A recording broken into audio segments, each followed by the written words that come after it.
Posture is one of the first things that people notice about you, and improving your posture can make you feel better about yourself. Now, you can straighten yourself up and have good posture temporarily, but the key to long-lasting good posture without having to think about it is to strengthen the muscles around good posture, and especially these 3 muscles that I'm going to show you in this video. So I'm going to explain these muscles and give you a couple example exercises for each of them. So the core stability is the foundation of good posture. All of these deep oblique muscles called the transverse abdominis muscles, this is our torso, our midsection. These are the muscles that connect our pelvis to our rib cage. So this is the foundation. In certain exercises like this right here called the Paloff press, what you're going to notice is this resistance is trying to pull me this way. As I resist it, kind of like you're holding a plank, meaning I am very stable and I'm not letting this move me. I'm using all of these deep muscles in my core, in my torso, those oblique and transverse muscles to hold me in place. Now, the key to a lot of core stability exercises like this is you hold, is you want to breathe, is you hold this. And this one particular exercise here, this is something where you'd bring it in like this to take your break, press it back out, and you would hold this for anywhere between 10 and 30 seconds. And then you would change, do each side, and then maybe do 3 to 5 sets of those. Now, to get those same muscles that I just told you, but instead of resisting that rotation movement, if I hold that weight in one hand, now the key to this one is you want it to be a pretty heavy weight, a weight that would actually pull you over. Now, be careful with any core stability exercises like this. If you currently have any back pain, neck pain, if you have an injury, that this is not the time to do these exercises. So this is more for that person who is otherwise healthy and doesn't have any restrictions or limitations. But you'll notice as I hold this weight in one hand, it's trying to pull me this way, or it's kind of trying to pull me over like this.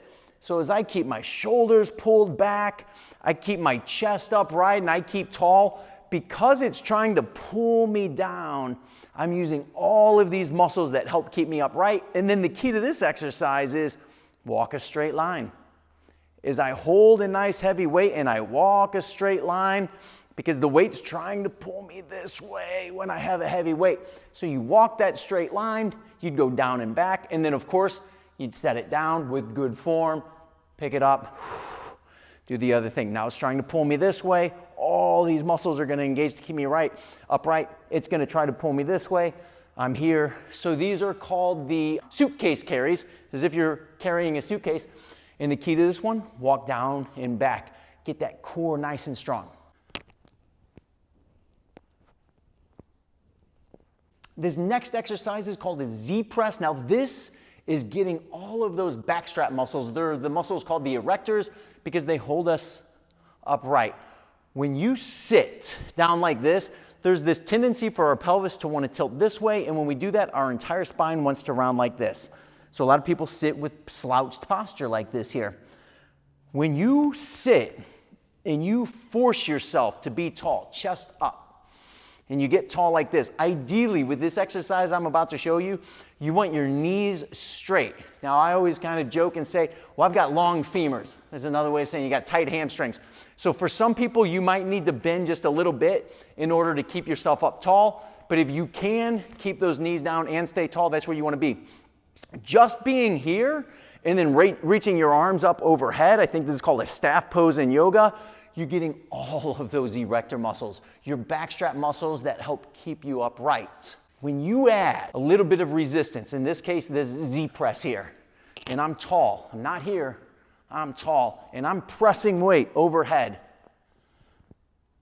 Now you're really engaging all of those back muscles. And then this is also just an incredible shoulder exercise, but really getting those backstrap muscles with this exercise here.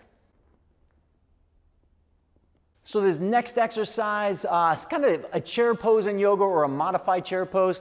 In physical therapy, you see these exercises called T's and Y's a lot. So that's kind of where you're like doing this Y or this T.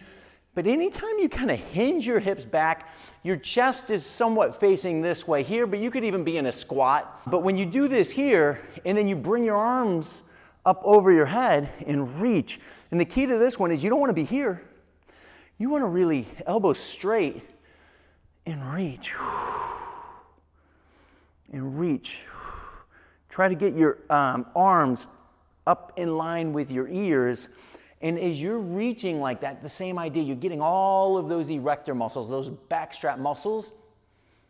You want to breathe and hold when you do this exercise. And then the last one I want to show you, group of muscles called the deep neck flexor muscles. These muscles are really deep in the very front of your spine, and they do this.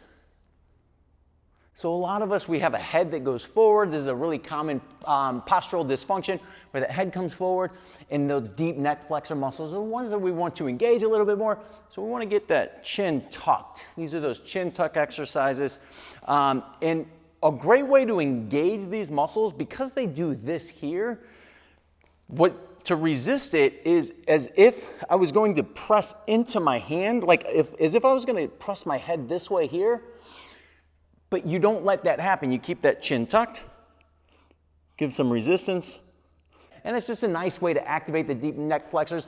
But also, if you just keep the chin tucked while you're doing these other exercises. So for example, when you're doing this, don't let that head come out like this here. Have that good neck posture, and then do that. You're gonna do just fine and get those muscles engaged. But anyway, those are 3 key body regions, 3 muscle groups that are really important for your overall posture, and then a couple example exercises for each of them. I hope you got something out of this video. If you did, please give us the thumbs up, subscribe to our channel, and then of course, if you have any questions, leave them in the comments below.